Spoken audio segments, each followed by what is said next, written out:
Newt Gingrich is a man that I've met several times. I've had dinner with him when we were in Washington, D.C. He seems like a very nice man. We don't know, we're not buddies, but I have been around him enough to know that, you know, he's an honest guy, a decent guy that has always shot straight with me.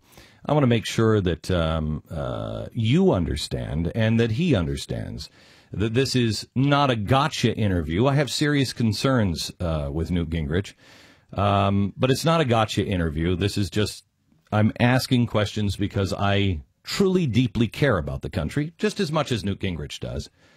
But we differ on the answers, I believe. I'd like to have him convince me that I'm wrong. I would love to have him convince me that I'm wrong. Mr. Newt Gingrich, how are you, sir?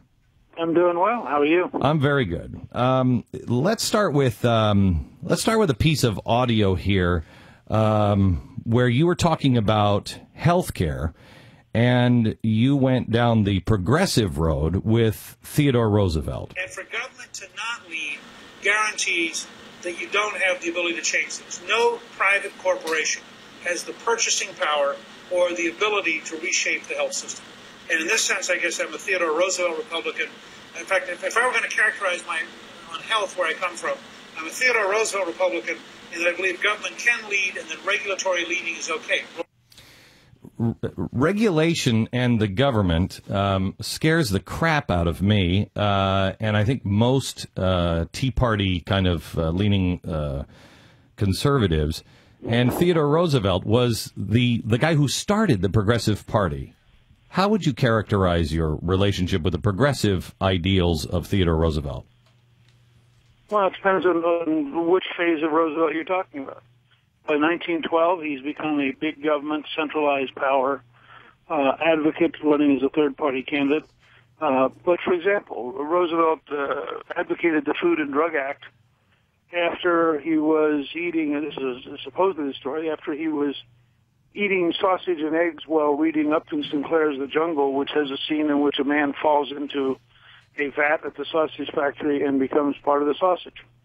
And if you go back to that era where people had, it's a little bit like dealing with the Chinese, where people had doctored food, they had put all sorts of junk in food. They, you know, as a child we lived in Europe, and I always marveled at the fact that American water is drinkable virtually anywhere. So there are minimum regulatory standards of public health and safety that are, I think, really important. Okay, so you're a minimum regulation guy on making sure that people don't fall into the vats of sausage. What I'm against is the government trying to implement things because bureaucracy is such a bad implementer, and I'm against government trying to pick winners and losers. I mean, there's no accident that the Smithsonian got $50,000 to invent the airplane and failed, and from the Congress, and that the Wright brothers invented the airplane because. Okay.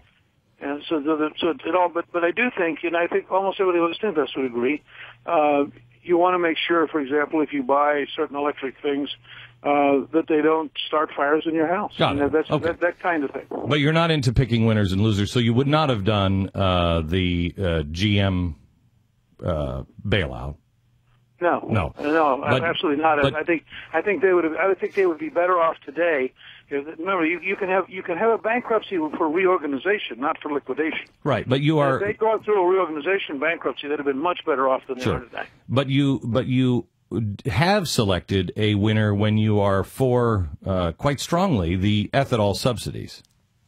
Well, you know, that's an interesting question. And when Obama suggested eliminating the $14 billion a year incentive for exploring for oil and gas, everybody in the oil patch who's against subsidizing ethanol jumped up and said, oh, you can't do that. If you do that, you're going to wipe out 80% of exploration, which is all done by small independent companies, not by the majors. I support it. I favor the incentive to go out and find more oil and gas. Now, that's a tax subsidy. It's a bigger tax subsidy than ethanol ever got. But I want American energy to drive out Saudi Arabian and Iranian and Iraqi energy and Venezuelan energy. And so I am for all sources of American energy in order to make us not just independent, but to create a reservoir so that if something does happen in the Persian Gulf or in the Straits of Hormuz, the world's industrial system doesn't crash into a deep depression. Why would we go into subsidies though? Aren't subsidies really some of the biggest problems that we have with our spending and out of control picking of winners and losers? Well, it depends on what you're subsidizing. I mean, the idea of having economic incentives for manufacturing goes back to Alexander Hamilton's first report on manufacturing, which I believe is 1791. We have always had a bias in favor of investing in the future. We built the transcontinental railroads that way. The Erie Canal was built that way. We've always believed that having a strong infrastructure and having a strong energy system are net advantages because they made us richer and more powerful than any other country in the world. What I object to is subsidizing things that don't work and things that aren't creating a better future. And the problem with the modern welfare state is it actually encourages people to the wrong behaviors. It encourages them not to work. It encourages them not to study. All right. You said if you are a fiscal conservative who cares about balancing the federal budget, there may be no more important bill to vote on in your career than in support of this bill. This was what you said about a new entitlement Medicare prescription drug program. Which also included Medicare Advantage and also included the right to have a high deductible medical savings account, which is the first step towards moving control over your health dollars back to you. And I think it was a very important distinguishing point. On the drug benefit, my position is very straightforward. If you're going to have Medicare, which was created in 1965, and it was created at a time when, frankly, drugs didn't matter. There weren't very many breakthroughs at that point. To take a position that we won't help you with insulin, but we'll pay for your kidney dialysis, is both bad at a human level and bad at a financial level. Kidney dialysis is one of the fastest growing centers of cost, and we spend almost as much annually on kidney dialysis as the entire National Institute of Health research budget. It's about $27 billion a year right now. If we say to you, we're going to pay for open heart surgery, but we won't pay for Lipitor so you can avoid open heart surgery, it's both bad at a level, but it's also just bad financially.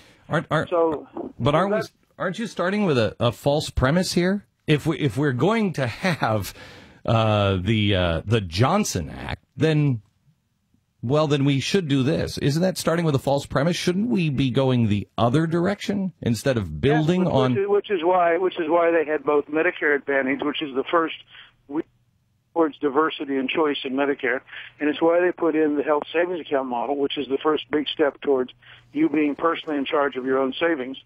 And I think your point's right.